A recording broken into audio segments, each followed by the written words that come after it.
आजकल हर चीज 10 मिनट में चाहिए, किराना, दवाई, सब कुछ। कंपनियां वादा करती हैं फटाफट डिलीवरी का, लेकिन क्या आपने सोचा है इसकी असली कीमत क्या है? क्या यह सच में सुविधा है या हम एक नई तरह की गुलामी की ओर बढ़ रहे हैं? हमारी खरीदारी की आदतें तेजी से बदल रही हैं। पहले हम बाजार जाते थे, अब मोबाइल पर एक क्लिक से सामान घर आ जाता है। इस बदलाव के पीछे एक बड़ा तंत्र है जो हमें ही फांस सकता है। 10 मिनट की डिलीवरी का वादा सुनने में आकर्षक लगता है, लेकिन क्या यह हकीकत है या सिर्फ मार्केटिंग? कंपनियां हमें लुभा रही हैं, पर इस चमक दमक के पीछे का सच जानना जरूरी है। इस कहानी में कई किरदार हैं, डिलीवरी बॉय, छोटे व्यापारी, बड़ी कंपनियां और हम ग्राहक। क्या हम इस खेल को समझ पा रहे हैं या बस तेज डिलीवरी के नशे में खोए हैं? चलिए इस पूरे चक्रव्यूह को समझने की कोशिश करते हैं। सवाल पूछना जरूरी है, क्या यह सुविधा है या नई गुलामी? 10 मिनट डिलीवरी का विचार अचानक नहीं आया। इसके पीछे एक रणनीति है। कोरोना के बाद जब लोग घरों में बंद थे, कंपनियों ने इसे अवसर के रूप में देखा। उन्होंने वादा किया, कुछ ही मिनटों में सामान आपके घर। कंपनियां बड़े शहरों में डार्क स्टोर्स खोलती हैं, जहां आम ग्राहक नहीं जा सकते। ऑन ऑर्डर आते ही पास के डार्क स्टोर से डिलीवरी बॉय निकल पड़ता है। आर्टिफिशियल इंटेलिजेंस तय करता है कि किस स्टोर से डिलीवरी होगी और सबसे तेज रास्ता कौन सा है। मकसद है समय कम करना और डिलीवरी को तेज बनाना। शुरुआत में यह सब अच्छा लगा, लेकिन अब सवाल उठ रहे हैं, इस रफ्तार की कीमत कौन चुका रहा है?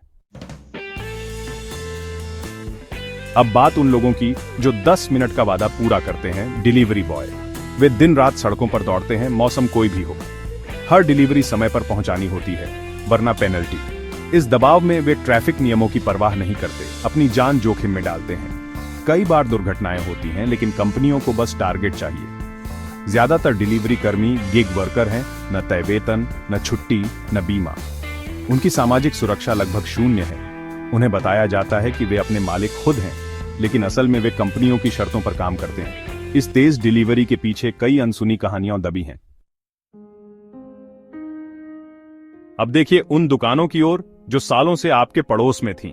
छोटी किराना दुकानें, सब्जी वाले, इनका व्यापार 10 मिनट डिलीवरी से बुरी तरह प्रभावित हुआ है। ग्राहक अब उनकी दुकान पर कम आते हैं, क्योंकि घर बैठे सामान मंगाना आसान है। ये दुकानें सिर्फ व्यापार नहीं, समाज का हिस्सा है। रिश्ते बनाते हैं, उधार देते हैं। बड़ी कंपनियां भारी छूट देती हैं, जिससे छोटे दुकानदार मुकाबला नहीं कर पाते। धीरे धीरे उनकी दुकानें बंद होने लगती हैं और वे बेरोजगारी की कतार में आ जाते हैं। सोचिए, अगर ये दुकानें बंद हो गईं तो हमारे शहरों का क्या होगा?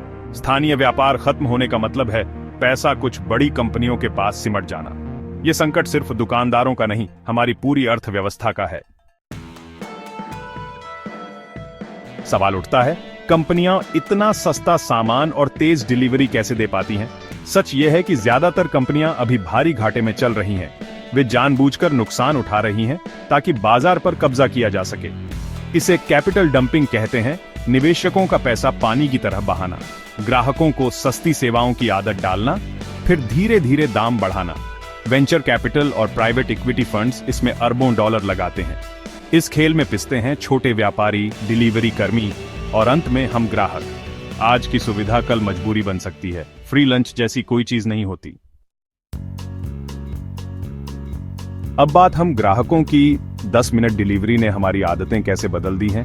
पहले जरूरत होती थी तो योजना बनाते थे, अब बस मोबाइल उठाया और ऑन ऑर्डर कर दिया। इससे हमारी सहनशीलता कम हो रही है। हमें हर चीज तुरंत चाहिए। यह इंस्टेंट ग्रेटिफिकेशन की संस्कृति है जो हमें अधीर बना रही है। जरूरत और चाहत के बीच का फर्क मिट रहा है। छोटी छोटी चीजों के लिए भी हम ऐप्स पर निर्भर हो गए हैं। कंपनियां इसी मनोविज्ञान का फायदा उठाती हैं। नोटिफिकेशन, ऑफर, छूट। हम सोचते हैं कि बस अपनी सुविधा देख रहे हैं, लेकिन हमारी हर क्लिक का असर कहीं और पड़ता है। क्या हमारी क्षणिक सहूलियत इतनी बड़ी है कि हम उसके दुष्प्रभावों को नजरअंदाज कर दें?